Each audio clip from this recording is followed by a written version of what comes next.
A gente faz um alerta agora para você sobre os riscos do consumo do cigarro eletrônico. Veja só essa. Um paciente aqui do Distrito Federal está internado no Agarram porque está tossindo sangue. Essa doença pode ter sido causada pelo uso do chamado vape, o cigarro eletrônico. Lembrando que a venda deste tipo de cigarro é proibida aqui no Brasil. E aí existe uma preocupação muito grande de especialistas por causa do aumento do consumo. Vamos conversar com a Isabela Mello. Isabela, esse paciente está há bastante tempo internado aí no Agarram, né? Exatamente, Fred. 30 dias que esse jovem de 32 anos está internado aqui no Agarram. Os médicos, eles são unânimes em falar dos riscos do uso, porque não se sabe a longo prazo o que pode causar de problemas. Eles têm recebido pacientes aqui no Agarram, em outros hospitais, com problemas pulmonares. Esse que ficou muito grave, eu cheguei a conversar com o médico responsável por ele, o Dr. Paulo Feitosa, durante a semana, e ele me falou que ele correu um sério risco de morrer, porque em determinado momento ele chegou a tossir quase meio litro de sangue. Então, ele ficou numa situação extremamente delicada. E esse paciente contou que estava usando os cigarros eletrônicos, né, chamados de vapor, pod, há 3 meses, e ele estava usando ali todos os dias. Procurou uma emergência. O médico chegou a falar para ele que ele não tinha nada, mas que se ele continuasse a sentir algum desconforto, que era para ele procurar um pronto-socorro, que foi o que ele fez. E aí aqui no hospital ele já ficou internado no Agarram. Ele falou para os médicos que ele nem sabia que o uso desses cigarros era proibido aqui no Brasil, né? Que não se podia vender, no caso, os cigarros eletrônicos aqui no Brasil. Ele mandou um áudio para a nossa equipe falando como foram os primeiros sintomas, o que ele sentiu aí no começo dessa doença. Já tinha um mês já que eu estava passando mal com tosse, sangrando, buscando sangue. E o quadro foi só piorando a cada tempo. Eu fui procurar um pneumologista particular. Só que aí nós vimos exames dando tudo normal.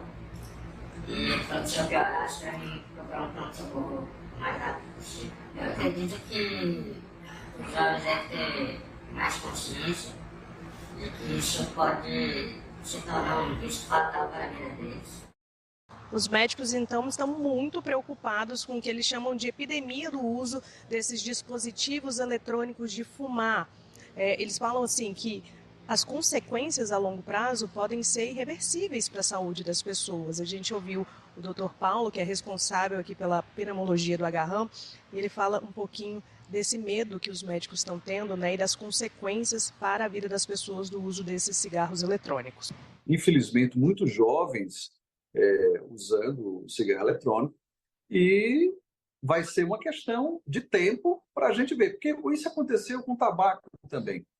As pessoas começaram a fumar e daqui a pouco viam que tinham tosse, viam que tinham outras coisas, viam que diminuía sua resistência física, mas aí apareceu o câncer de pulmão, aí apareceu o enfisema, aí apareceu os outros cânceres ligados ao tabagismo, câncer de laringe, câncer de bexiga. Isso é uma questão de tempo. Só que o cigarro eletrônico, ele, apesar do pouco tempo, ele já demonstra que ele vai fazer vários agravos, né? E é necessário que a população entenda os riscos, o real perigo que se tem. Por isso que nós somos absolutamente contra qualquer legalização, tá certo, de vapers, qualquer tipo de cigarro eletrônico. Pois é. Comprar, comercializar, no caso, os cigarros eletrônicos é uma prática proibida no Brasil. Mas é muito comum a gente encontrar em feiras, em comércios e até em shoppings a venda desses cigarros eletrônicos. O paciente, inclusive, que a gente mostrou no começo da nossa participação, disse que comprou num shopping. A Anvisa abriu uma consulta pública que toda a sociedade pode participar para entrar nesse processo aí de legalização do cigarro eletrônico. Não é a legalização, é uma consulta pública para ouvir a sociedade. O pessoal da Anvisa mandou um vídeo para a gente explicando um pouquinho desse processo. Estes dispositivos são proibidos no Brasil desde 2009 e este texto propõe a manutenção desta proibição. O texto pode ser acessado por meio do portal da Anvisa, onde o interessado deve preencher um formulário para se manifestar quanto a este documento.